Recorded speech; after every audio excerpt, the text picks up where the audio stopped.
Hello everyone, welcome to the round 11 preview of NRL SuperCoach. A couple of weeks off, hopefully you guys don't hate me for being away for too long, but we are back this week, round 11. Thank you everyone for joining in the live stream chat. What will you do? David K, Ian, Sticky Nicky, really appreciate you guys asking how my trip was. It was a great trip. Nice to kind of refresh and reset a little bit from work as well. But yeah, back into the swing of things and obviously back into the NRL SuperCoach, of course. Very difficult, not able to watch really any game of footy the whole time I was there. But look, I was on holiday, so I couldn't really complain too much. And great country, amazing food. I probably gained about 2 kilos in the food alone. It was that good. If you like kebabs, if you like charcoal stuff, if you like spicy stuff, it's the place to be. So yeah, I was in heaven. And it's really funny to see him, as Moz says, all these members. Shout out to Tom J, of course, as always, who gifted all these lovely memberships. And also big thank you to everyone as well. We've crossed 3,000 YouTube subscribers, which is actually insane when I say it out loud. So yeah, really appreciate all you guys and all the new subs for this season, and those who've been from the very beginning as well. Yeah, it really means a lot. It's the big motivating factors for keeping coming in every week is the support that you guys all show. So keeps me happy and keeps me motivated to keep doing it as well, which is great. Now, this stream could actually be quite a long one. I will kind of preface that. So hopefully you've finished all your other commitments. If you're in uni, you finish your homework or your assignments. If you're a parent and you put your kids to bed, hopefully, because lots to get through, I think, this week. We're going to have a bit of a deep dive, I think, on Origin players, who to keep, sell, the whole Origin resting, buy period, plus all the general other stuff. So I think there's going to be quite a lot to go through this stream today. So I will try to leave question section at the end as always, but if we can't get to it, that's probably the reason why. Alrighty, we'll get straight into it. So I did post on Twitter a couple of my round updates while I was away, but last week was 12.25. I have got a couple of green arrows, albeit small, but up to 8.3k. So I'm slowly moving up, and hopefully over the buy period can just keep moving on up, I guess. And yeah, I guess probably the last thing I'll say before I continue is, anyone who went to Magic Round, I was a bit jealous. It did look awesome. I will hopefully try to get there next season. I think I need to at this point. Some of the pictures I was seeing, a lot of the podcasters meeting up with each other looked really cool. So I think it should be something I definitely try to go to next year. So something that I'll try to put into the calendar for next season and not have any other holidays interfere. But yeah, that's how my team's going. In terms of the league, shout out to our top 10, all sitting in the top 150. Deborah's actually sitting highest on the 18th, which is an amazing rank. And Jet smashed it last week. Southeast smashes. Name it's in the name, but yeah, 1,400 plus last week as well. So a really, really good week from him or her. Don't actually know if Jet is female or male. Anyway, enough about the group league. So I did want to start off today, I think, looking at, I probably would spend a bit of time talking about the buy period and Origin. Before I do that, I'm seeing a few people asking about poems, turkey poems. I'll be honest, I'm still half jet lagged. I only came back Sunday evening. Today was a bit of a struggle at work, so I am feeling a little bit tired. So I haven't had the time or brain space to come up with a poem yet. Sorry. Maybe if something comes to me by the end of the stream, I'll definitely hit you guys up with it. But I guess the Origin period. So I did post this on Twitter this morning. So if you haven't seen it yet already, though, I did a little spreadsheet last night just to kind of go through what are the rest periods for all the teams after each of the 3 State of Origin games, just because it kind of helps in your decision making about the certain Origin players that you want to potentially keep or want to sell, and I guess it helps kind of reinforce the likelihood of them backing up. So I found it interesting that really from a Supercoach perspective, there's no major, if you think about the teams that have a lot of Origin players, you're going to think about the Broncos, the Storm, the Rabbitohs, the Panthers, who else is there? The Roosters potentially as well. Really not going to have that much impact in terms of this whole rest period. The only teams that have a 1-day gap between those Wednesday games of State of Origin is, it's Raiders, West Tigers, Warriors, Dragons, and Knights, and the Tigers again. None of those teams really are overly relevant in terms of the Origin guns. So that's one thing that did catch my eye when I first put this together. You do have a few teams obviously having 2-day turnaround. So I've tried to summarize that in the table below me. But across the board, it just generally felt like there might be more of a chance for some of our Origin guns to kind of, back up, I guess, from Origin games. And I think especially the way that the competition is this season, there are no quote-unquote super easy games on paper. Any team can beat anyone. So I do feel like it could be a year where we can maybe hold on to Origin guns more so than what we could in previous seasons.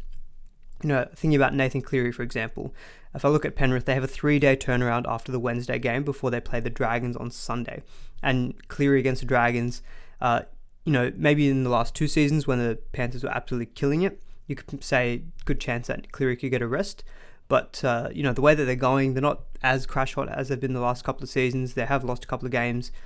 Very easily, they could look at that and think, that's a win. Let's just make sure we get our best team out, or as much of our best team out.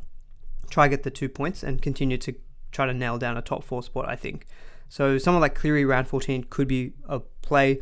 Round 17, maybe a little bit less certain because he's got only a 2-day turnaround, but then again, it's the Knights, so it's a good game there. And then it's the Dolphins in round 20 with another 3-day turnaround. So someone like Cleary definitely could be someone that we could look to hold maybe through that Origin period because he's got decent turnarounds. And I think I'm just going to use him as one example. I'm not going to go through every single kind of Origin player, but hopefully this is useful. I am actually planning on just giving out this spreadsheet that I've made this in to everyone for free. No need to try to sell it or anything like that. Hopefully it's more of a specific one for the Origin period. So hopefully you guys find it useful. But I did post on Twitter like this screenshot. So you could even just take the screenshot, keep it for yourself, and it might be a handy guide. And of course, make sure that I haven't made any errors there. But I did spend last night doing that. So hopefully it's all kind of correct. But yeah, I think it's worthwhile looking at this for your own team, thinking about who in your Origin teams you might want to hold or sell. If I want to give maybe 2 more examples of players that I did think about, Harry Grant I think is a good one. I had a question on Twitter about, is Harry Grant a sell and through the Origin period? Someone like Harry Grant, you also have to, I think, take into account the minutes they're going to play instead of Origin. So Harry Grant, if he shares a role with Ben Hunt, he's really only playing 40 minutes, 50 minutes maybe instead of Origin. Melbourne have a 3-day turnaround after the first State of Origin game, 2 days in the second one, and then 2 days again in the third one. So a good chance he plays round 14. Maybe he could play round 17 and round 20 because again, Melbourne are not playing absolutely amazing. They also need to get wins. And they don't even have the luxury of having like a Brandon Smith this season. So very easily you could see maybe Grant backing up from Origin. His output might reduce, but he could still be playing for you. And the final example that I wanted to go through was Fafita. So Fafita's been killing it. There's a good chance he plays Origin. He's been amazing in SuperCoach. 2-day turnaround after the first State of Origin game. And I think it again comes down to his role. If you say he's an interchange, plays 35, 40 minutes, very easily you can see how important he is to the Titans. He's one of those players who's so important that he could easily back up. May only play 60 minutes, but he's that kind of player that in 60 minutes he can easily still score 55, 60 plus points. So 2-day turnaround is pretty good in the first game, or after the first game I should say. Then round 17 and round 20, which are the games straight after the State of Origin game 2 and 3, he's got a 3-day turnaround. So he's also someone who, maybe because of the value and how much money you can get out of him, you could sell. But if he's someone who say I like to use him as an example because if say you haven't owned him already, he is very expensive, but like he's someone that you could maybe hold through with the Origin period. So I think this is something that you just need to kind of weigh up with your own team and some of the Origin players who you're umming and ahhing about selling and holding. So I thought hopefully that might be useful, just as a bit of a kind of a thought exercise, if you want to call it that, for your own team. Continuing on from this, so you can tell I've gone pretty deep into the analysis here. So hopefully if you're into this stuff, give the stream a like and you enjoy it. But what I did was I looked at the SuperCoach website. I looked at the top owned who I thought are certain Origin / potential Origin players. The potential ones really are Nico Hines and Reece Walsh. Everyone else I think more or less is probably going to be an Origin player. And so it's sort of by ownership. So obviously the most relevant players from a SuperCoach standpoint. And what I did was I took that previous section in terms of each team's number of days rest after each Origin game.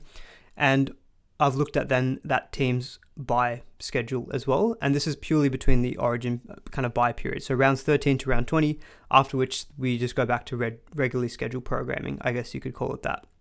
So what I was trying to do was kind of, obviously this is not completely accurate. And before I continue, thank you to Dan Ez for becoming a member. Really appreciate that. You're probably one of the few people who have joined as a singular person instead of being gifted 50 by Mr. Tom J, who I think someone asked, where is Tom J? Don't know where he is, but I'm sure he'll make an appearance and gift about 1,000 memberships once he joins the chat, because that's just what he likes to do. But for example, looking at this, what I tried to kind of guesstimate was any player who is more of a forward, who could play decent minutes in Origin and has only a 2-day turnaround. I assumed that they would have a rest. And so what I'm trying to predict here, I guess, is what are the number of games that they might miss during this whole Origin period. So what you'll find is that there are certain players, like Trbojevic actually came out, in my opinion, as the person most likely to to miss the most, 6 games. The reason for that is if he plays Origin, he's out for round 13. His team's got to bye round 14. He'll play round 15, but then round 16 is another Origin week, so he'll be out for that. Round 17, they only have a 2-day turnaround, and it's a game against Melbourne. So there's an argument he could play, but let's assume he doesn't because it's only a 2-day turnaround.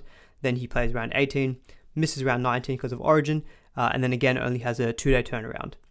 So if you're on the conservative side, he might miss 5-6 games. So that's quite a lot. So this is one of those things where if you're someone who's, I think a lot of people are still thinking about maybe selling Turbo for maybe like a Buller to try to create some funds.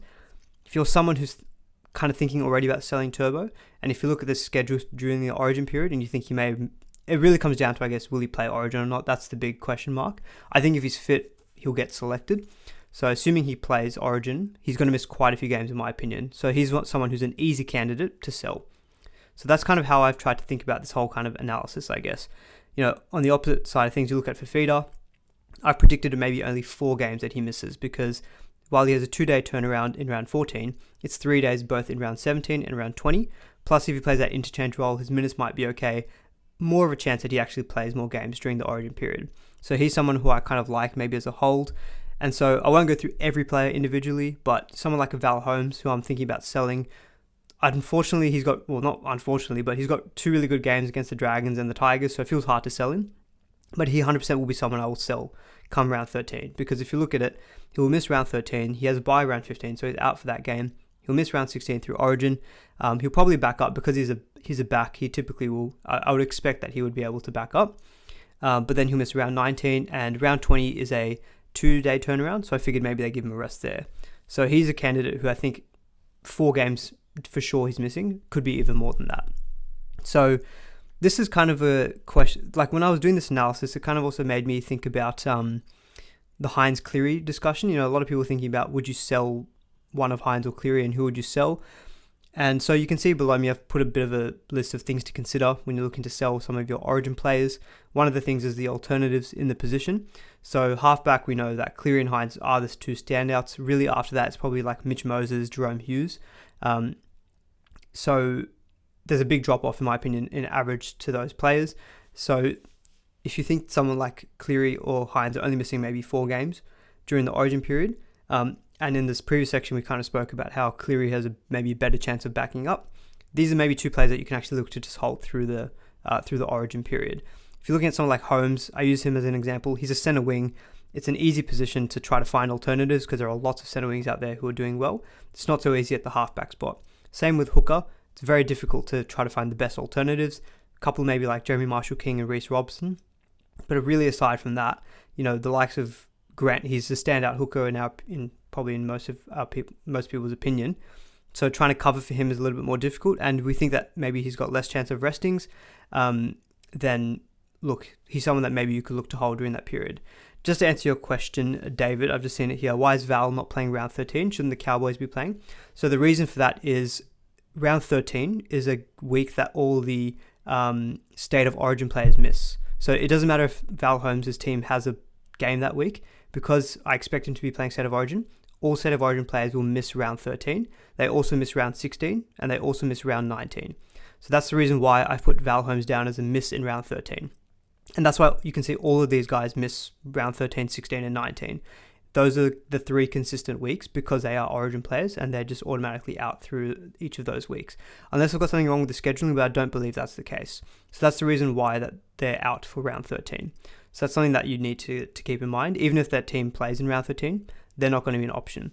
Another example like that is Manly, right? Tom Trbojevic, Manly play round 13, but if he's playing Origin, he'll be out for that week. So that's the thing that you should probably just be considering when you're looking at this. But yeah, so I won't go through every player. Just, again, take a screenshot of this if you like. I'll post this again on Twitter, maybe as a bit of a thread just to put some of my thoughts. But I thought it was a useful guide for thinking about who are the Origin players who I'm very comfortable selling.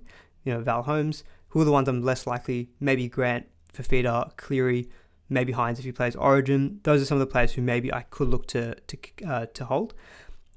Cam Murray, I think, is someone who has been pretty disappointing. Lost a lot of money, and I think people are asking about, is it still okay to sell?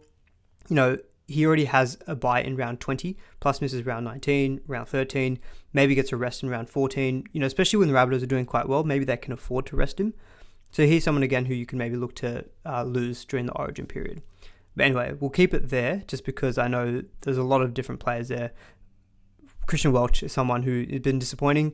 I expect him to miss games, so for me, is an easy one I can also sell depending on the Origin period. I'll quickly answer about Payne Haas, because I think Payne Haas is probably worth touching on too. So this question is from Pablo, I can see in the chat. Do you think Payne Haas will be a sell, and if so, when? So Haas is a tough one because he's definitely the best front row forward to go for SuperCoach, and he's proved that all season. So he's comfortably the best one. So it's not easy to sell him because, looking at him compared to the rest of the front row forwards, he's probably about 10 points clear in average to them.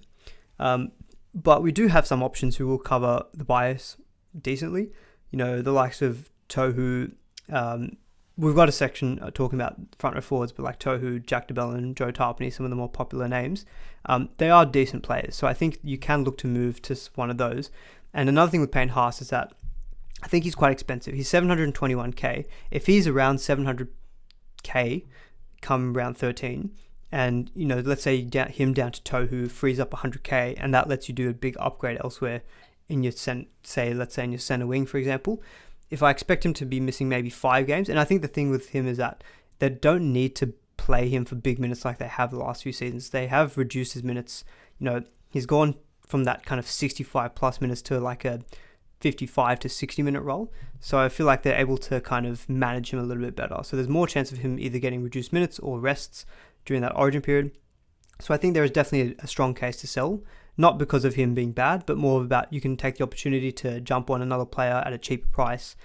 And, you can look to buy Payne Haas back in round 21, because the thing is the Broncos have the Broncos don't have a buy in round 20, but it's a 2-day turnaround. So someone like Payne Haas could be a good candidate for a rest.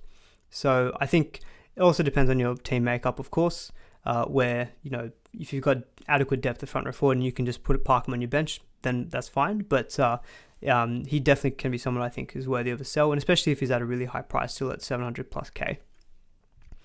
All right, so that's kind of my general thoughts, I think, on some of these more Origin players. Don't want to go through everyone because it's a pretty long list. I have also got a couple of things about other draws, but I don't think I probably need to go into this too much. It might be something I think maybe next week I'll go into a bit more detail, is who are kind of maybe the teams to target from a draw perspective or strength of schedule during the whole Origin period. I just did want to put a bit of a section together about some thoughts around how you think about selling certain Origin players, I think, through this period of time. One thing I will mention about the draw, though, obviously what's important to note is round 14 is obviously quite important because it's the week after the first major bye week. And we know Parramatta are a very popular team. I posted this on Twitter in a thread where, last week was probably more the week where I think a lot of people were looking at buying Parramatta players. People like Dillbags are still kind of a pretty popular buy this week.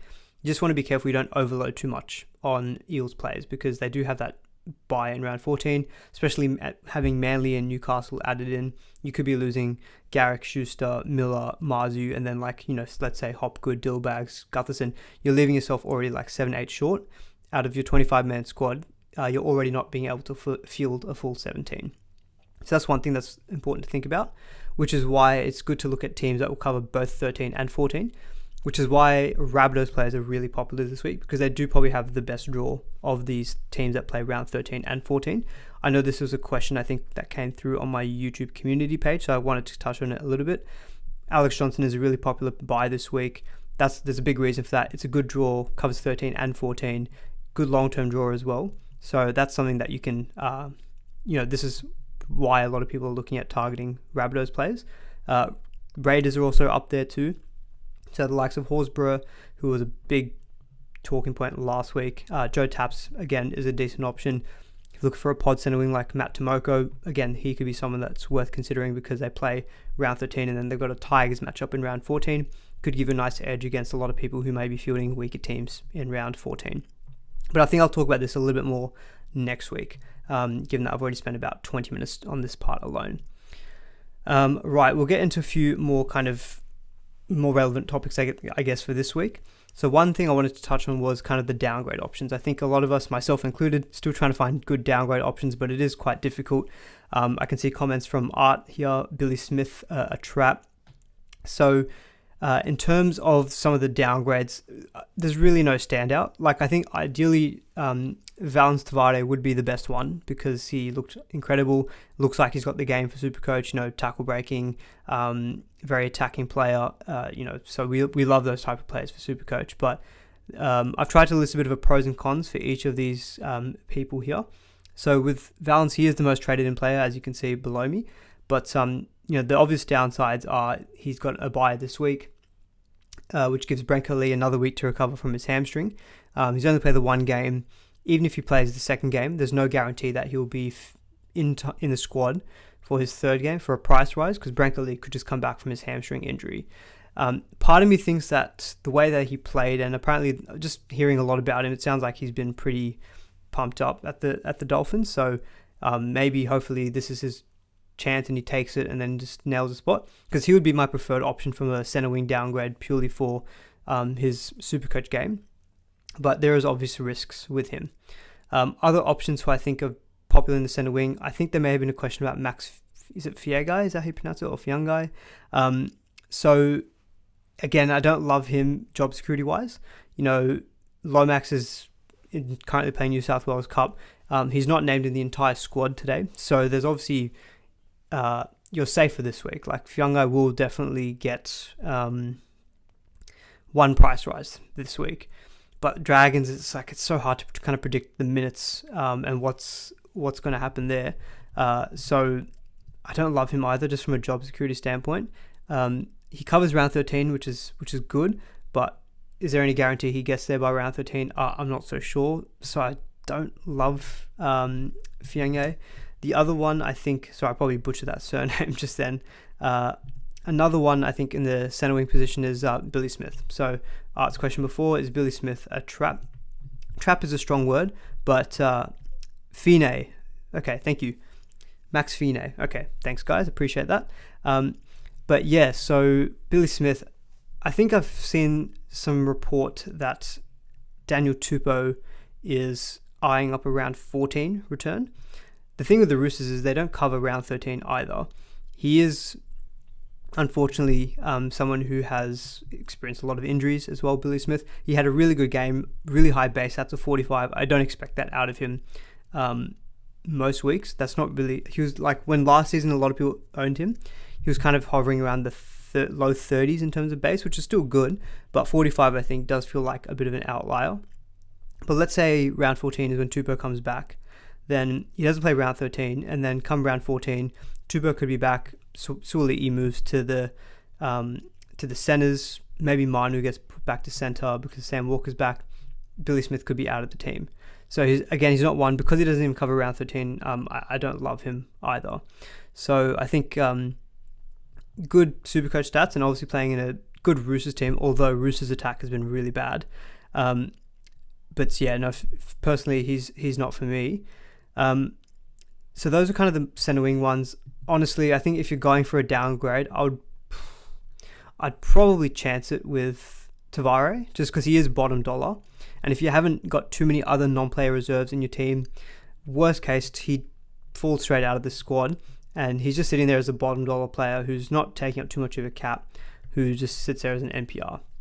So he's the one I think I'd go for if you're desperate for a center wing downgrade, which I kind of am this week. But I know that there are obvious risks with him. I've got Croak on this list here, but I do think that he's kind of past the price that you would like. So he's personally one I think we've kind of missed the boat if you haven't got him yet. He will cover round 13, but he has scored a couple of tries in the last couple of weeks, which has helped boost his scores. the base stats are not great, but he is a goal kicker, which obviously helps, and the Raiders are scoring points. So he's not the worst option, but I think if you're looking for pure downgrade, the fact that he's almost 400k now means you're not going to create a lot of funds, I think, by going down to Croker. A couple of other downgrade options that people were considering. One was Jaden Sullivan from the Dragons. Now, he's been named on the bench this week, so obviously that kind of is not very appealing. I know a lot of people were looking at him. I think a lot of Sonny Luke owners from the Penrith Panthers were looking at moving to Sullivan. So Sonny Luke's been pretty disappointing, and they don't cover round 13. The Dragons do, and Sullivan was goal kicking as well when he was on the field. The question, I guess, is is he going to stay on the bench, or is he actually going to play on the field? We don't really know. So that's the thing that I think that probably is it's made the situation a bit difficult with Jaden Sullivan. But if he comes into the starting lineup and you've got the trade up your sleeve to be able to move to him, I don't think it's a bad option, especially in the hooker spot, which is, aside from Grant, there's no standout. So, him at 380k, it's an awkward price, but you could take the punt because he did look pretty good last week and he will make some money. He's got a pretty handy duel as well. It's similar to Tanner Boyd's duel status too. So I think he's one who it's hard to recommend him while he's been benched, but if he gets named in the starting team, I don't mind that switch from him. Someone like a Sonny Luke, I think, to Jaden Sullivan. Now, I haven't got them listed here, but I'm seeing a couple of people asking about Cody Nikorima. So, yeah, Nikorima, the Finns have just been incredible. I'll quickly flick to this slide, actually, that I've got.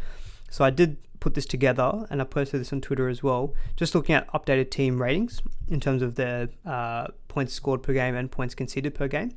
Dolphins' attack has been incredible. They're ranked third highest in terms of points scored. So the attack is looking really good, and it's quite impressive considering that they're on their third or fourth halfback or halves pairing. They lost Sullivan, they lost Milford, doing very well. Nikorima got moved to centre for a period last week, I think. They're on the bye this week, so that's the only reason why I probably didn't put him on this list, is that, not this list in particular, but this list about downgrades, was because he has got the bye this week. So, if you need him as a playing option, obviously it's not going to help you for this week. He does have a minus 27 break even. He's 376k, so it's not a bad price. He obviously needs the attacking stats to kind of get the points. But yeah, last 2 weeks, 68 and 75.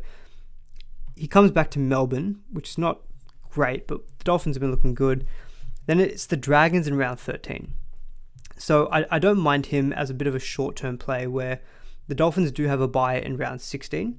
So they do cover round 19. But, if you're looking at someone who can maybe plug a gap, I think is he listed 5'8" and hooker? I'll have to double check this. But if it's the same position as Sullivan, to be honest, I think I'd maybe prefer Nikorima for around the same price, just because I think job security feels a little bit better, although I'd have to check, in terms of a timeline of Milford being back, because that would probably what would be the only thing that would impact Cody Nikorima. Yeah, he's 5'8" hooker, so it's got that same dual status as Sullivan. I would prefer him if Milford's injury is a little bit longer and Nikorima looks like he's a bit more safe until round 13. I like that matchup in round 13 against the Dragons. He could be a nice little pod for you in that week. Then it's the Warriors round 14, which is probably tough, but look, at that point maybe you can move to a hooker who cover round 16, maybe like a Reece Robson, I think, plays round 16. So I don't mind the Nikorima shout. Moz is saying doubt Milford takes Nikorima's spot. Wayne's shown he doesn't trust his fitness. To be honest, Nikorima has been playing well, so I think if the Finns are continuing to do well, then I think there's a good chance that he'll continue to stay in the team as well. So people are saying the rotation at the Dragons would be Ben Hunt to hooker and Jaden Sullivan to 5'8". See, this is the problem where I've missed the last 2 weeks in watching any games. Just these small things about rotations I haven't really been able to figure out. So I'll need you guys' help for some of this stuff.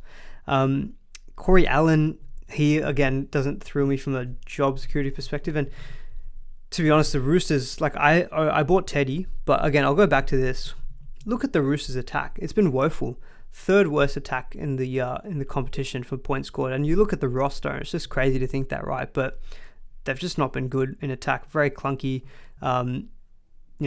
Changing Walker hasn't really worked in the sense of getting results. So it's a tough matchup again this week against Penrith. It doesn't cover round 13. I don't see a lot of advantages in going with someone like Corey Allen, in my opinion, for anyone who's maybe thinking about him as a downgrade. But yeah, Roosters attack not looking good. So it's quite impressive seeing these numbers and looking at the Dolphins attack. Very, very, very impressive. So that's kind of my piece, I guess, on some of the downgrades. Oh, sorry, I haven't finished going through all of them yet, but Oluwapu. So he hasn't played full 80 minutes either. He kind of, I think, as Moz is saying, he has a similar role where similar role to Sullivan. Comes on after about 20 minutes and plays maybe in the halves for the rest of the game. But I don't love him as a downgrade. I know he's bottom dollar, but doesn't cover round 13. And we'll get onto Isaiah Katoa a little bit later in the stream as well. But Katoa's been perfectly fine. We saw the Dolphins attacks looking good. He's getting more involved, getting better each week. He could be, a matchup against the Dragons in round 13 definitely could mean points for him.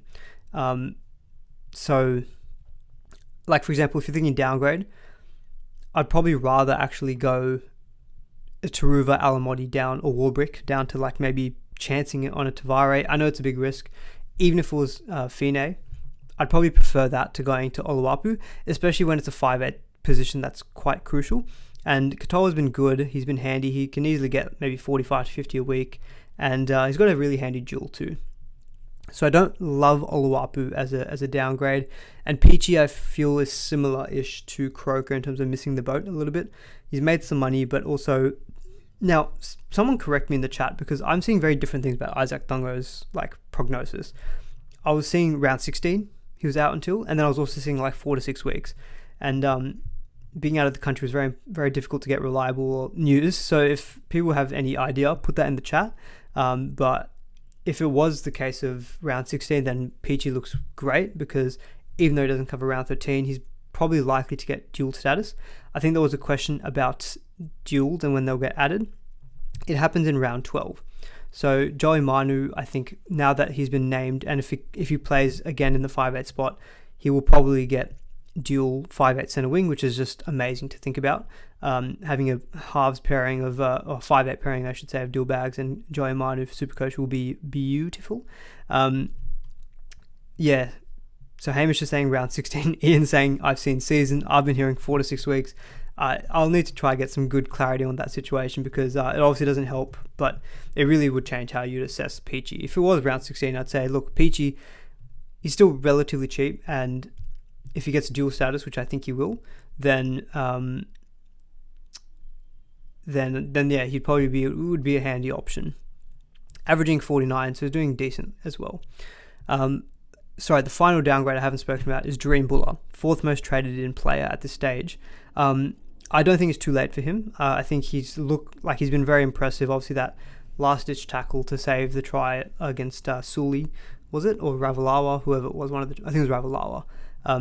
Really, really impressive. So I think at 283k, fine. He's made 80k, but he's still got a low break even of minus 32. Doesn't cover round 13 as the only issue, but I think if you're someone who's owning Turbo or Reece Walsh, if you're comfortable running with only one gun fullback, and you could argue Buller is a solid option, maybe getting 50-ish a week, then I think Buller is still probably a good downgrade to go for, because you'll free up a lot of cash. You will make some money as well, even if it's only till round 13. Buy him this week, and then he gets the price rise this week and next week, and then round 13, you flick him for maybe, let's say Reece Walsh isn't playing Origin. That trade of Walsh, it's obviously using extra trade, so that's kind of something you have to think about. But Walsh down to Buller could mean freeing up huge amount of cash, and you could make that switch back and make some money as well. So I think I don't mind that. Okay, so this one, Dungo saying round 16 on the casualty ward for NRL.com. Yeah. Okay, that does change my thoughts on Peachy if that is true. So I think, if you're looking for a specifically 2RF downgrade, Peachy is probably the one I think you'd be going to. Tedesco to Buller. Now, I own Tedesco, so I sold Turbo to Tedesco the week that Turbo was out. So it wasn't last week, it was the week before. Now, to be honest, I haven't really considered selling Teddy to Buller because of that round 12 matchup when Teddy's got the Dragons. I kind of want Teddy for that week. I know Panthers this week is tough, and so I'm not really expecting big things. I don't hate the downgrade. You're freeing up 300k, And for me, though, part of it was that I do think, going back to that whole origin point, Teddy is someone I think you could hold through round 13. He'll probably back up a little bit more, but yeah, he's probably not the Supercoach gun that we kind of all, well, at least I loved in the last few seasons. So if he's your best way to free up money, I honestly don't hate that, because it is a tough matchup this week, and he's not doing any better than Bulla in terms of covering round 13 either. So yeah, to be honest, I don't hate it. Okay, that's kind of a lot on the downgrades. So I'm seeing some questions about Jackson Ford. So I didn't actually put anything specific about Ford, so I think I might just address it. In this section here. But so Ford is out for this week because he had a HIA last week, which means that I think he failed a HIA, or he showed delayed concussion symptoms. So he's on a stand down, so he'll miss this week with the HIA, plus will miss round 12 because of the bye. Now he probably will be back for round 13, and the Warriors do cover round 14 as well. So, well, actually you can see it here with Tohu. So in round 14 they play, who do they play? They play the Dolphins in round 14. So 14 is a crucial week in that sense. And look, Ford looked good last week. He had an early line break and he scored 44 in 50 minutes. And that included a sin bin as well. So scoring wise, he's been doing fine. But so I think the sensible thing to say is that he's a hold because he'll play round 13. I don't mind selling him though, if it means you can get onto, say, like a really good dual, like a really good front row forward. Let's say your front row forward, like mine, is awful. At the moment, my starting front row forwards for this week is Welch and Oichkamanu. I could sell Ford via duals and get in someone good to cover this week. Or I can use duals and go forward to, say, Alex Johnston, who I think is a great trade in this week. So I think if your team can handle just, if you can do the trades to bring in the likes of the AJ or these other good targets and hold him, I'd probably just hold him because he will cover round 13 and play round 14. So I think that's really useful. And look, the Warriors are not going to be a team that's going to get heavily affected by Origin. Round 13, he'll play the Broncos, who will miss Payne Haas, Carrigan, Capewell, Cobbo. They're going to miss Carrigan. They're going to miss so many good players. So there's a good chance that Ford will have a good week. The Warriors will probably win that game maybe. From a stats perspective, he's 510k now. So, if you jumped on him at the early 300s, he has made 180k. So from a cash cow perspective, he's done fine. Averaging 51, which is solid. 3-round average of 56 and 5-round of 56 as well. He does rely on the tries and the line breaks to get to those kind of 65, 70 scores, because his base stats is 40 per game. So he's not probably going to be an outright season keeper. If you're looking to, say, move him on for a Tarpany this week via duals, I don't hate it, because you can look at someone like Tarpany and say, yep, he's a season keeper. Or in my case, if I'm looking to go to, say, AJ, I think AJ could be someone you could theoretically hold for the rest of the season too. And you could maybe just look to buy back Ford in round 13 anyway. Maybe via if you're a Murray owner, if you're someone who's okay to sell Murray, maybe you can move Murray back to Ford in round 13. Maybe even this is something that you could do for Fifita. I know we talked about Fifita potentially being a good option throughout the Origin period, but if you want to cash in on him, Fifita down to Ford in round 13 could free you 300k. And then you could just go back to Fifita some other way. So I think you can be creative with Ford and trades, because 2 weeks he will be out is, you need to be able to cover him for sure. That's the thing. But so it's no easy question of is he a hard sell or a hard hold. I think the sensible approach is to hold, but I don't mind the sell if you've got maybe a route back to him, or you're pretty well set already for round 13 numbers. Anyway, on this section, I've got the whole front row forward and the more popular front row forwards I think that people are looking at this week. I haven't included Fanua Blake. I just think he's just too expensive now. I think, look, he'll probably play good minutes again this week because Warriors are missing a few middle forwards. He played those last 3 games, 71, 75, 67 minutes for Fanua Blake, and he scored 3 tries in his last 4 games. So, he's been absolutely on a tear, but he's 739k now. I just feel like it's too much money. Like, I think you can maybe look to go for one of these other guys for a much cheaper price, and you'll get much better value, I guess, out of them. So for me, the thing with Tohu Harris is he's got those injury concerns with his knee, and he's got a bye around 12. So I think Tohu, 100%, I do think that if you're looking at him, try to get him in round 13 if you can. You avoid the bye next week, and you can be a bit more confident in his health. He'll probably play big minutes. I mean, the man is an absolute machine. I don't know how he keeps pumping out these big minutes at his age with all these injuries and like niggles, but he just continues to do it. So this week, I think if you're looking really closely at your front row forward, then Tarpany, Horsburgh, and Jack de Belin, probably the three options. You can see for de Belin and Horsburgh in particular, their minutes have been really good the last 4 weeks. So Horsburgh 71, 71, 70, and 63. De Belin's even higher, 80, 68, 80, and 74. De Belin scored really big last week too with a 91. That did include a try assist, which, Sullivan probably did the majority of the work anyway. But that boosted his score by, I think, about 20 points.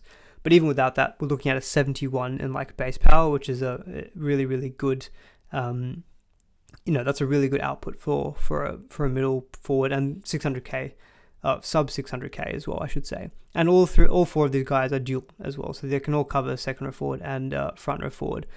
I don't really have a strong feeling about who I would maybe look to go for. I think like Horsburgh was the popular one last week, and last week I probably would have said, yeah, he's the one. But there's a lot more talk about him maybe being an Origin bolter. I don't think he'll get in there because Queensland are stacked in the forwards, but they do this kind of thing every now and then where they just bring in someone into this camp and maybe just put him into the 17 because he's been playing that good. And he's got all the made for Origin taglines around him. So there's a slight risk with him. So I think this, like, Tarpany is obviously the safe one because he's a Kiwi. He'll definitely play all of those kind of there's no risk of him playing Origin. So I think now that the price difference between the two is only like 25k, Tarpany is probably the one who I'd go for because I can see Tarpany and Horsburgh averaging pretty similar. Horsburgh's been playing out of his skin. Tarpany's been really kind of conservative and still getting around the 62. I think any chance, especially during this Origin period, if there's been some talk that Hudson Young may play Origin for New South Wales with New South Wales forwards injuries. I expect Josh Papali'i to still go and play Origin. That could mean slightly more minutes for Tarpany, and if that's the case, that 62 average could bump up to the 65 to 70 maybe that we saw around the time last year when he just exploded. So I like Tarpany potentially for that potential upside on him, and he's just so consistent, so you won't get any bad scores out of him. The thing that puts me off slightly with de Belin is, whilst recently his minutes have been good, it's more of a general Dragons thing where we just don't know if these minutes are sustainable. The numbers are insane though. Like, he is scoring really, really highly when he's getting these big minutes. Like, we're looking at the last 4 weeks, base stats of 54, 55, 59, and 67. So it's really, really solid. Does seem to lack a bit of a ceiling on him though. I say that as he scored 91, which is higher than anything Tarpany I think's done this season. But just really don't know with the Dragons. So for me, I would still try to go maybe a little bit different. You can see that Tohu, de Belin, and Horsburgh are the 3rd, 9th, and 10th most traded in this week. I would maybe try to go a little bit different with Tarpany, but if it comes to round 13, I'd probably prefer Tohu in my opinion. Alrighty, that's my thoughts on front row forward. How are we going for time? 45 minutes. Still got plenty to go through. So we'll go through centre wing. So I see some questions about Sivo or Alex Johnston. I would probably prefer Alex Johnston. So the reason for that is, spoke about it a little bit earlier, Parramatta have that bye in round 14, which is going to be a bit of a pain. Rabbitohs don't really have that issue. And round 16 is an interesting bye week where I think a lot of people have fairly good cover probably already. Like, I haven't been planning for round 16, but looking at my current team, I've got 1, 2, 3, 4, 5, 6, 7, 8, 9, 10, 11, 12, 13. I've already got 13 players for round 16, and I have not even been trying for round 16. I think it's one of those bye weeks when the way that our teams are naturally set up, you can kind of cover that a little bit easier. So I don't mind the fact that AJ has a bye in round 16, but I like that he plays round 14, and I just like the Rabbitohs draw coming up now. It's really good, I think, for Look, I don't own Latrell. I kind of feel like I need to get a piece of the Rabbitohs attack. So that's why Alex Johnston is looking really appealing. He scored a double last week. He's only scored 5 tries in his first 10 rounds. Very unlike him. I want to quote this stat from Ian that he's mentioned in the chat. Yeah, I saw this going around on Twitter as well. Alex Johnston's average after round 11 hasn't been under 71 in the past 4 seasons. So I think a lot of people are just looking at that, the history and AJ and being able to write, what am I saying? The ability to get to explode at this point. And yes, so I think for me, Johnston over Sivo, in my opinion. They're both similar in that, they're low base guys with high ceilings from scoring tries. I just think the Rabbitohs, they're just looking much better overall. Haney's asking, any good centre wing under 618k? Alex Johnston is 589k. Ruben Garrick this week. I think if you don't own Garrick, I think it's a great week to buy Ruben. Only scored 6 points, Manly did last week, and he's still pumped out like 80 plus points. I think this will be the cheapest that you can get him at 540k. It's an absolute steal in my opinion. I've got the Sharks labelled here as a red fixture, but if I quickly go back to that points conceded table, Sharks are not defending very well. Conceding 21.2 points a game, so they are conceding some points. So I think that's a good matchup for someone like Garrick. Looking at the Raiders, they're second last for defense. Newcastle, pretty good. Dolphins is fine. Parramatta's not crash hot. Like, he's just a season keeper in my opinion, Ruben Garrick. So I love getting him in this week as well if you don't have him. Jaden is asking Tomoko or Miller. I don't remember what Miller's price is. So looking at Miller, 675k. So he is more expensive than Tomoko. And he does have the Titans this week, but he does have the bye in round 14. Whereas Tomoko will only have round 16. And I mean, Matt Tomoko has been killing it. Let's just talk about him a little bit. He's made such a leap from last season to this season. So the 2 seasons before this year, he was average of like 43 and 45. Now it's like exploded to 67. Excuse me. Really good numbers. Base stats average of 36 this season, so that's super, super high. He's already gotten I think 3 tries this season. He's setting up tries as well.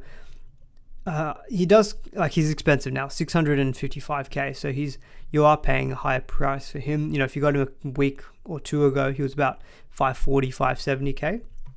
Between Miller and Tomoko, if I had to choose, I mean, Miller's base is 31, but he is goal kicking, which does help. Knights coming for bye. Does have that dual center wing fullback flexibility. I think Miller. I still think I would go Miller just because I think he's proven maybe to be a little bit more consistent. But I mean, Tomoko has been killing it as well. I think it really comes down to do you want a pod or do you just want to go for a more popular / proven guy? I think it also comes down to your round 14 setup. If you've got, say, a bunch of Eels players and you've got a few Manly players and you've already got maybe like a Marzu. So let's say, for example, round 14, if you brought in Miller, could leave you really stuffed up, then I'd probably just say go Tomoko because he's going to play round 14. Is Sivo a buy? So in terms, I personally don't love Sivo. I know he's been doing well. He's got an average of 62. He's just so try reliant, which, I mean, look, I guess Alex Johnston is that, so I shouldn't really be balking too much at old Micah there. But I don't know. I think again, it's that round 14 buy is kind of coming into my thinking. I just like the draw for the Rabbitohs as well, and they're playing really well. As a Roosters fan, it pains me to say it, but they're playing too good, and I think there's a very good chance they're minor premiers, and maybe we'll be in the grand final and maybe win it, which is hard to say. But yeah, for me, Johnston, I think I still prefer over Sivo. Garrick could go to fullback during Origin 2. I'm not 100% sure about that because KO Weeks, when Turbo was out, was being named at fullback, which dumbfounded me, to be honest, because Garrick showed how good he was last season when he was at fullback for Manly. I would have thought they'd just put him there, but maybe they come to their wits and play Garrick at fullback when Turbo's out through Origin. A couple other questions on centers. Is Holmes a trade out? So the thing with Val Holmes, kind of spoke about it a little bit earlier. I think eventually he definitely will be sold for me. Like round 13, 100%, I think I'll sell Val because of a lack of coverage of him during Origin. But he's got the Dragons and then the West Tigers the next 2 weeks. I don't think I can sell him. I don't think I can sell Val. It would make it, if he had like Penrith and like Melbourne or Penrith and the Rabbitohs, I 100% would be selling Val for Johnston, but the fact that he's got those two really good matchups, I kind of just want to keep him for these 2 weeks. And then, look, he can score 200 in both weeks, and I'll probably still sell him in round 13. I'll say, thank you, Val, for your points, but goodbye. A couple of other centre wings I do want to touch on as well is some of the Shark players. So Talakai's been killing it. Mulatalo's been really killing it. They don't cover round 13, but I think it's just something to be mindful of if, let's say you've already well covered for round 13 and you want to go a little bit against the grain. I don't mind going for either of them because the thing is most people are not going to go for them because they don't cover that first bye week. But Manly and the Knights the next 2 weeks are pretty good matchups. Talakai versus Manly. Surely you guys all remember what happened against him and poor Morgan Harper. Maybe Talakai repeats it again. And yeah, Mulatalo has been really consistent as well. So I like them as a bit of a pod route on the centre wing if you don't want to go for round 13. Let's say if you're a pure head-to-head player, I think they're really good shouts. And Dolphins I've put here because, attack-wise they've been pretty good. They do have the bye this week, so they're probably not considerations. But, if let's say you're a Hamaso owner, I don't mind holding Hamaso because they're really good through the bye period. They only really have, I think, a bye in round 16, which I think is easy to cover. Otherwise, they play 13 and they also play round 19. So I think they're pretty good options as a hold, I think, through that whole period of time. Although Jackson asked a good question, should I sell Isako to AJ? I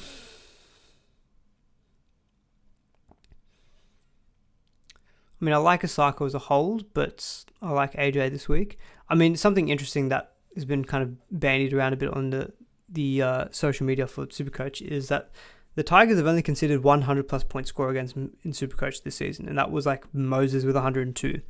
They've considered some 90-point games, but Tigers are not actually considering that many SuperCoach points. But I wonder with the Rabbitohs, they kind of just got a different attack. So the thing with Johnston as well is break-even 77, so he's not exactly a must-trade from a price perspective. But I think I'd probably sell. But I don't think he's a must-sell. Okay, well, that's centre wings done. Let's talk a little bit about 5/8s, and then I think we'll probably be able to get onto captaincy and then my team and some more general Q&A on trades. So, for example, I'm seeing a question here from Ange. Should I move off Munster to Cody? Now, I think Munster, we spoke about it a little bit. I didn't really speak too much about Munster specifically, but I do think that he will back up more in Origin than probably we expect. Just the way that Melbourne are playing at the moment, I think they'll need him to back up. And I think historically he does generally back up from Origin. Because he's a back, it's a little bit easier for him as well. So I think this week, who did Melbourne play? Melbourne played the Dolphins. Sorry, not the Dolphins. They play the Broncos. After that, who did they play? So they play... Who did they play? Let me quickly... I think I have it here. Here. So Melbourne will play Broncos, then the Dolphins, and then round 13. I think if I owned Munster, I still think I would keep him. And then I think in round 13, I would probably move to Cody at that point if you want to. I don't think Munster is a must-sell for Cody this week. So I think, Tigers have actually been okay from a SuperCoach perspective in terms of conceding points. Hopefully not hopefully, but you'd expect maybe Melbourne to bounce back a bit. So I don't think Munster's a must-sell this week for Cody. Now, in terms of the other more popular 5/8, so my boy Dealbag's has been killing it, back-to-back hundreds. It makes it very clear that the two games I don't watch of the Eels, he goes 100 plus. So I think from now on I can't watch any Eels games because that's the only reason why he can do well for me. Been killing it, 3-round average of 97. So in terms of those people who maybe, like Katoa was quite heavily traded out this week, which I don't fully agree with, just based on how the Dolphins are going. And I think I would only be selling Katoa for one of Dillbags or Cody Walker, in my opinion. I wouldn't be selling him for Oluwapu, but if he's your only ticket to get one of these two, I don't mind the double up of Dillbags and Walker. They'll cover you pretty well during the whole bye schedule, and both have got pretty good longer term draws. I can see Isaiah Katoa is the 5th most traded out player at this stage. He's got a relatively low break even as well of 27, so he should hopefully make a little bit of money.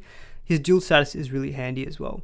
So I can really only advise selling Katoa if it's for one of Dillbags or Walker, but I wouldn't be going down to Oluwapu.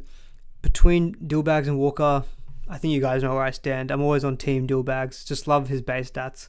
He's also got that lower break even, so he's going to get more unreachable than Cody, who's got a higher break even and more likely to go down in price this week. So that's kind of, I guess, some of my general thoughts on 5/8. Not really too many other options I can think of. Matt Burton maybe, but doesn't cover round 13. So I think, if you're thinking about who are some of the more of the must-haves in round 13, I think Dill Brown will be probably more highly owned than Cody Walker, I think, in round 13. So I think he's one of those players who, a Cowboys team who won't have Cotter, won't have Val Holmes, will be a little bit weaker. I think he'll be definitely someone who will be very highly owned in that week. Alrighty. So I did have a little bit of a section on fullbacks, which I think I've kind of already spoken about with Turbo and Walsh. You could probably throw Teddy into this mix here, but I don't mind the trade out of either of them too. Sorry, I've got these prices wrong here, so just ignore these price tags that I've got here because that's those are incorrect. I think all of these are incorrect, so ignore all of these numbers. I'm just going to get rid of them so that people don't get the wrong idea. But for me, I've kind of already spoken about the Walsh and Turbo to Buller. I don't mind it as a money-making exercise. Okay, we'll talk about captaincy and then vice captaincy, and then we'll get into some of my team thoughts and also just into more of a general Q&A. But of course, if you guys have been liking the stream, please do give it a thumbs up. Honestly, I will tell you as well, it feels really good to be back talking about SuperCoach. I know I was on holiday, so I was having a great time, but it got to Tuesday evening, I was like, oh, I'm not streaming. What's going wrong? Doesn't feel right. It's all part of the routine, so I'm glad. I'm very much a routine person, so I like being able to be like, yep, 8:30, it's stream time. But in terms of captaincy this week, I think it comes down to Hines or Latrell. I'm still sticking the captaincy on Hines at the moment because despite Sharks being very poor last week, we know that they've got those games in them where they can easily pile on like 35, 40 points like they did against the Cowboys, and Manly are not looking great defensively either. And he does play, I think, on the Sunday. So for me, Hines still has got my captain armband, and I don't have it on Cleary just because I know Roosters have been poor, but defensively the Roosters have still been okay from a defensive point of view. So, and look, I know Penrith obviously are a great attack, but I kind of feel like on a matchup I'd rather have Hines. So I've got the captaincy on him. I think if you own Latrell, obviously a definite shout that you could just straight captain Latrell. But I think we saw a good example of this last week. So obviously Hines did really poorly last week, and he was like 90% captained, I think, by some of the top owned super coaches. So I think it's an instance where you can say, like, if there's a really highly popular captain, if you've got an opportunity to just vice captain them, and if they go poor, then you can really capitalize and go on a pod captain who can maybe do well, and that's really a good way to go ahead in the ranks. I don't think Hines' captain ownership will be as much as what it was last week, but I still think he probably will be the most popular captain. So you could do something similar here where you can vice Latrell, and if you're able to do the loophole that way, then you can look to do captain Hines. So I think if I own Latrell and Hines, that's probably the route I'd be going instead of just going straight captain on Latrell. And also because the West Tigers have actually been okay in defending Supercoach points too. Other alternatives, so I don't own Latrell. So for me at the moment, I believe my vice captain is on Val Holmes. Dragons at home, I think Dragons looking very poor. Cowboys obviously had a good win last week against the Roosters back in home. Hopefully they bounce back, and he's a goal kicker, so I like that for Val Holmes. So he's currently got my vice captain. Don't mind Fafita either, because Fafita's just been like so solid for us. The other option is maybe an Eels player. Eels play... Who do the Eels play this week? They play... Sorry, I'm going to have to go back here again. Eels play Canberra. It's an away game, but look, Canberra have been conceding points, so I don't mind that either, but I still feel like there's maybe higher upside from a Cowboys player. And to be honest, I'd probably rather VC Fafita if I had to, just because I think Fafita has been so safe, but he's obviously got that ceiling as well. That's kind of my little thoughts on captaincy. So I will quickly get into my trade thoughts for now, and then we'll do 5-10 minutes of just Q&A. So I've got 30 trades left. So I've the last 2 weeks I've actually only used one trade, so that's been good in that sense that I've been able to save some trades. Gilbert's got a bye this week, so at the moment my front row forward is awful with Welsh and Oishkamanu. I desperately need to fix this up eventually. Look, there's a good chance I'll be boosting in round 13. So another thing to mention is round 13, you do get 3 trades to use. And if you boost, you can use 4 trades. So there's a good chance I might boost in round 13 to get rid of guys like Welch, Val Holmes. Maybe I don't have to boost. Maybe I can just do like a 1 downgrade move and then 2 upgrades. But look, Welch will probably go for me by round 13. I definitely if I could, I would sell him this week as well. He is somewhat in my trade thoughts. I've got some dead weight here as well, like Matt Dury. So someone asked me a good question earlier. If you own some of these guys like Schuster, Dury, are they worth just holding until round 13 in the hope that they play? I think with Schuster you can, because hopefully he gets back into the Manly team by round 13. The thing with Dury though is Eels really aren't going to get too impacted, I think, by Origin. Maybe Madison gets named for Origin, but then they've got Bryce Cartwright there.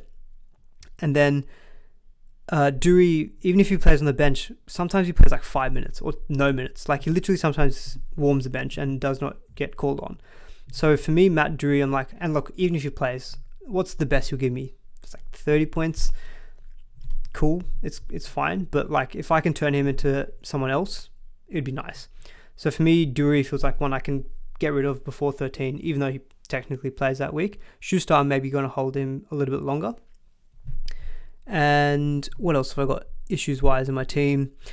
I mean, Alamoti's just been a bit not great because like he's just not getting the tries. I've been trying to wait for him for some attacking stats, but it's not coming. So I think he probably will be someone I'll look to move on, I guess.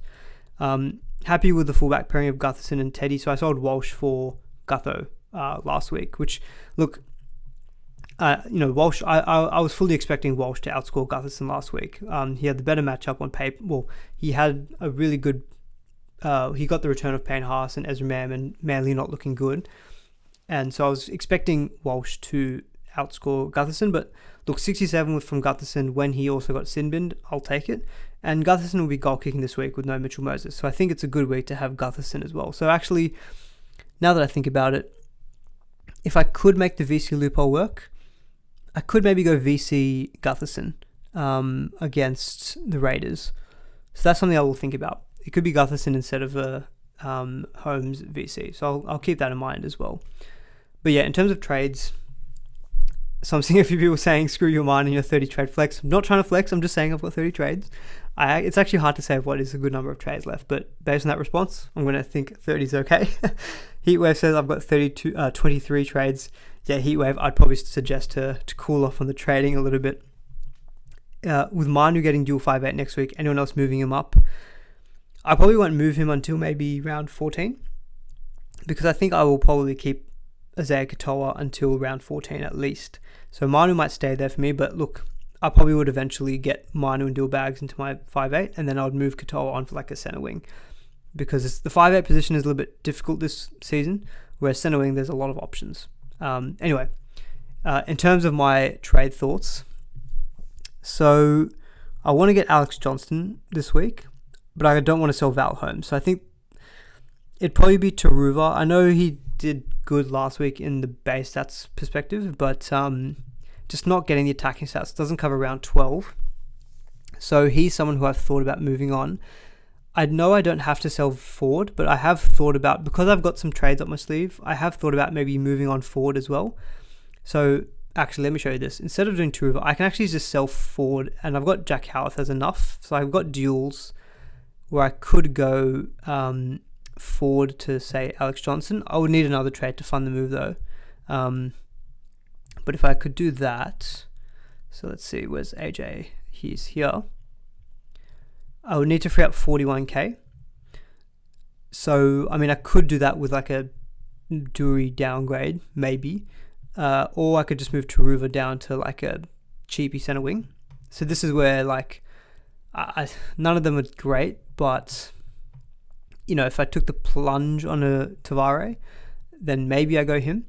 And that leaves me with like 146k. Actually, what I could do then as well is do Welch out for like a Tarpany or something like that. So I could actually bump up my front row forward. So I don't mind that as a boost. So that's one thing I've thought about maybe doing. I'm getting in, hopefully with Tavare, maybe 3 round 13 guys. Tarpany and Johnston I view as longer term. Tavare, hopefully maybe he becomes someone who I can just play. If not, I've got enough depth in my center wing where I've got 5 good ones that I, even if Tavare doesn't play for me, he could maybe be an option that I can keep and tidy up there. So that's one trade scenario I've thought about. I don't love selling forward, but I think with my trade situation, maybe I can get away with it. Another thing I have thought about doing was maybe just using forward as a way to move to another front row forward. So I can swap Gilbert down because of the duel, and I can go again someone like maybe let's say Tarpany again.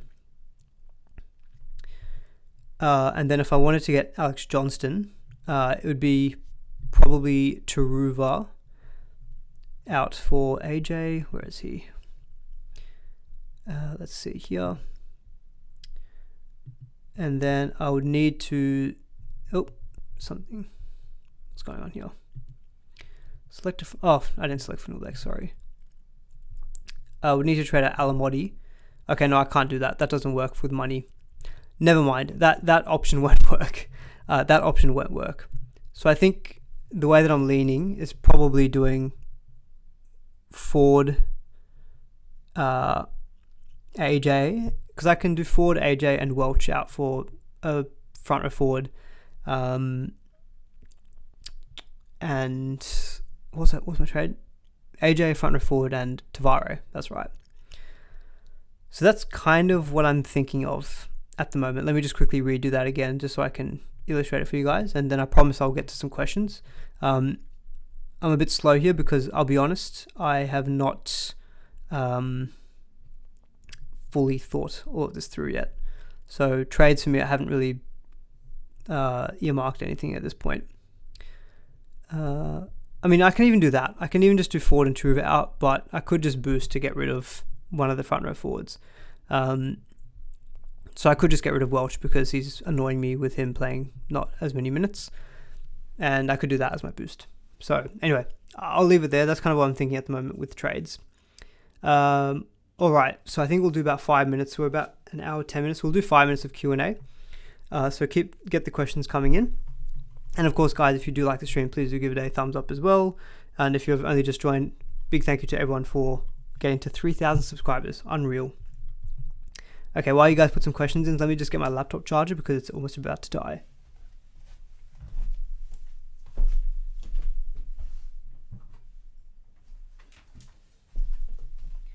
You can see the amazing production quality while I'm just running around getting my laptop charger.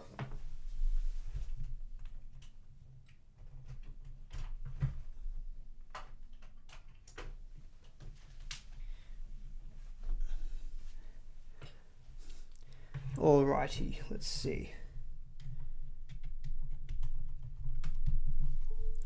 Yeah, we are charging. Probably boost, to be honest. Yeah, look, I'm feeling the boost. I've only used 2 boosts, so this would only be my 3rd boost. So I'd still have 2 boosts left. Stuart saying, could I go Max Fine now, and if Tavares' name swap for 13 when you will rise? It's an option. Because I guess what I could do then is, if I went Fine, I'll probably sell Val in round 13. I could just do Val to Tavare in round 13 if he's named. So that is an option. So yeah, I'll give that some thought as well, Stuart. That's good food for thought. Is Harrison Edwards a good cheapy option? And is Karaz a buy? Look, I don't think Karaz is a buy yet because he's still got a really high break even. It's 128. It's a Warriors matchup. I don't think that's great for him personally either. Titans is good in round 12, but I think, look, he doesn't play round 13 either, but I think round 14, he should be hopefully bottomed out low 500k, I think could be a great trade in at that point, because then you can play him for round 16, and he'll cover round 20 as well. So I think for me, Karaz at this point is still not yet a buy, but will be very soon. In terms of, what was the other part of the question? Was it Harrison Edwards? I'll be honest, never heard of the guy. Did he even play last week? He's played 2 weeks. 36 and 44. Decent minutes, actually. He's bottom dollar. What's his position, Supercoach? Second row forward, I'm guessing. He's a front row forward. He's a bottom dollar front row forward. I imagine he's only really there because of the middle forward injuries at the Dogs. So I feel like, look, front row forward, that position where I think if you can afford to just kill a spot, then great. I think go down to him. But if that's your aim, then I'd probably just go for like a Nuff who's a dual and just make your life a bit easier going with the dual option. Forward for Madison. Madison is expensive, and I guess there's a risk that maybe he plays Origin, but look, Madison is back to doing what he did last season, where he's playing 55 minutes off the bench, but he's just pumping out like 70 plus. I think that is an upgrade. So yeah, I don't mind doing that move, to be honest. I don't mind the forward sell, but we spoke about that quite a bit already. Is 26 trades okay? It's hard to answer this type of questions, but it could, because it really comes down to how you manage trades moving forward. I think it's fine, to be honest. 26 I think is okay, but yeah, I would probably, if you haven't saved any trades at this point, I'd probably say this week, maybe next week you can look to save 1 or 2, because round 13 you can essentially just try to go hard on the trades to cover your to get your round 13 guys in. Did I do a front row forward section? I did, Will. So if you want to scroll back, I did talk about front row forwards earlier. So I spoke about like DeBellin, Horsburgh, Tarpany, etc. Jason says, hey man, lovely to see you back. Should I trade out Eli Katoa and Marzu or hold them? So Marzu for me, I feel like is a hold comfortably. Plays round 13. He's got the Titans this week. So I think he's good as a solid hold. Maybe after the bye we can look to reassess. But Titans, Sharks, Manly, I think they're pretty good matchups. After that, it's Broncos, Roosters, Panthers. So it gets a bit tougher. But for now, I think he's a hold. Katoa, I think you could probably sell the Eli Katoa. He played 80 minutes last week, which is good. But output-wise, dropped a little bit. Only scored 42. He's starting to lose a bit of cash that he's made. He's now down to 487k. I guess it comes down to who you're selling him for, right? Because around that price, I can't think of many second forwards who are killing it. You can do Johnston for Marzi or Katoa to Horsburgh, but not both. Yeah, that's kind of unfortunate because, look, Marzi to Johnston I wouldn't do. Like, I haven't thought about doing that. I don't mind Katoa to Horsburgh, though. You're getting a round 13 guy in who's dual. Haas to DeBellin, Alamotti to Tavare and Truva to AJ, or Alamotti to Tavare and Ford to DeBellin. Probably the second, because you're not having to do a boost for it. And look, Tavare, I've spoken about the risks already with him, although there's a good chance I go with him anyway. And then, look, Ford to DeBellin is not a must trade, but look, I can see the appeal with DeBellin's duel and his stats being really good. But yeah, Ford, he's not a must sell, but yeah, I do think that I don't mind selling him because I think, is this his second HIA this season? Maybe there's a risk that he gets arrested for round 13 or maybe doesn't come back fully playing 100%, like fully playing 80 minutes. Although I think when fit, he's 100% playing 80 minutes. Scott says, do I use my second last boost this week to avoid playing Warbrick? I'm already taking Sonny Luke's points too.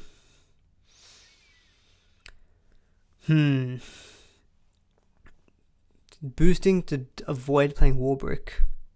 It's your second last boost. What is Warbrick's BE? Because look, he's not a round 13 option for us anyway. And like I saw Warbrick that week when I brought in Manu and Garrick, I think. So it's been a long time since I've thought about Warbrick. 65 BE. Yeah, I don't mind cashing him in now, to be honest. And look, sometimes the boost is somewhat overrated. So I don't mind just using that to avoid Warbrick and try to capitalize on some more points this week. Edwards has been playing lock. This is Harrison Edwards. playing locks, essentially a low minutes lock playing in your front row forward, but super trappy vibes. Yeah, I'll be honest, I don't really know too much about him. I've just been away obviously the last 2 weeks, so I'll have to do some more digging into him. But yeah, maybe he's an option. But again, if you're going for someone who maybe is a chance of losing a spot in your front row forward, maybe just go for a genuine enough, but make sure they're dual, front row forward, second row forward, because that dual really does help you out just with trade flexibility. Moborowski's out for 12 plus weeks. Is it Billy Smith time? Ooh, okay, Moborowski's out for 12 weeks. So I guess, yeah, Smith will play, even if Tupou comes back. It'd be Tupou and Suoli'i. Billy Smith. Yeah, I guess it just depends how much would Robbo want to play Drew Hutchinson. Is this news about Moborowski just come out, or have I just been an idiot who's just completely missed it? You can call me an idiot, that's fine. Maybe it's on the casualty ward. That does make it a little bit interesting for Billy Smith. If he's out for that long, don't mind Billy Smith.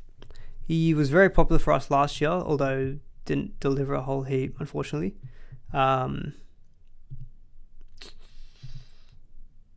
12 plus weeks for Moborowski. Roosters do love Billy Smith. They do love Billy Smith. So I think every opportunity they can to play him, they will. Yeah, maybe him. Although, if I had to, Tavare versus Billy Smith head-to-head, 100% I would take Tavare. He's got a much more SuperCoach-friendly game. I missed it. Oh, just dropped from NRL Physio. Oh, okay, so I might have to check Twitter for that.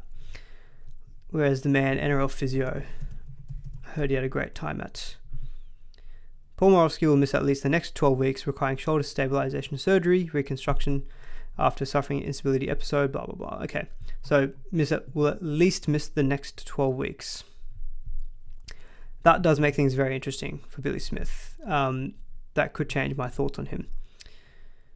Who would, Billy Smith or Corey Allen, get the boot first? So definitely would be Corey Allen. Sorry, Corey Allen, and if anyone knows Corey Allen and you're watching, I don't mean to be that harsh, but the Roosters love Billy Smith, so I think he would be preferred to Corey Allen, in my opinion. Do I go Billy Smith? He doesn't cover round 13, and then I could just do Val Holmes to Tavare instead. I don't think, can I even afford that? Oh, I can't afford it, that's annoying. Okay, so it might not be Billy Smith season for me. If I got Billy Smith, what front row forward could I afford? 540. Oh, that's such an annoying price. Literally all the good options are just outside of that price. Is it 12 season? Junior pot. This list of front row forwards just, I don't like it. Maybe I just do this and save the boost. Save another boost. Saving all these boosts. Righty. Okay. Maybe my trades change to this. I'm a Roosters fan. I'd have Billy Smith, Tedesco, and Manu all versing Penrith this week. Not great. Although I don't have to play Billy Smith this week. Things to consider. The front row forward is still disgusting. Hamish is saying get Totola. Tavita Totola. I did see a few of you guys mentioning Totola in the stream, but I was just trying to keep running through my stuff. But he's 434k, and his last three scores of 30, 49, 34. Seems awkward at that price tag, isn't it? Marnie or Sullivan for hooker. I'm still keeping Marnie at this stage because no one else is really doing that amazing. And Marnie, look, he needs to do a lot to get 60. He scored a 40-20, a try assist, a line break assist, and got 66. But at least we know he's 80-minute man every week for the Dogs. No question about job security. I'm kind of just thinking, look, if he's doing a job for me, is he my biggest problem? Not really. So I'm kind of just happy to sit him there for the time being. Smith time, what a man. Yeah, look, this could be very interesting, this news on Moborowski. All right, we'll do one more question and then we'll wrap it up there because I've been going for an hour 20. but I kind of had to give you guys a longer stream after ditching you guys the last fortnight, didn't I? Tavare next week, if named, though, I reckon. So, I mean, even next week is still a risk because Brenko Lee could come back the week after. So Tavare could, I think, very easily just be someone you buy in round 13 itself. If he gets named for that week, bottom dollar, cheapie, playing round 13. Like, imagine if I trade Val Holmes to Tavare in round 13 and that lets me do, like, I don't know, Welch and Oichikamanu to, like, Tohu and Tarpany. I'd be very happy with that because I'm sick of this bloody front row four that I've got at this point. So yeah, that might change my thoughts to, instead of going Tavare this week, maybe I just go Billy Smith, and that, because I don't love Fine, and then that maybe just gives me an option of saying maybe Val Holmes is my exit for Tavare in round 13. Yeah, Roosters have shown poor attacking stats. I mean, look, that's fair, but like, I'd still rather go Billy Smith at 280k than Dragons guy at 235k. Just I know Roosters attack's not been good, but and look, I don't expect Billy Smith to replicate those numbers that he got last week every week, like 45 base stats. I don't expect that, but he is a gun. Roosters love him, so he's got potential, and I think we just know that Roosters have got potential as well. So I think that's kind of just some of the reasons why I'd be okay with going to him. All right, I think we'll wrap up the stream there, guys. Thank you all for tuning in. Do please give the stream a like on the way out if you did enjoy it. I'll look to try to put the audio of this up on the Spotify's and the podcasting apps as well, so you guys can listen back if you need to. But thank you all for joining me on this Tuesday evening. Hope you enjoy the rest of it, and I'll catch you all in the next one. See ya.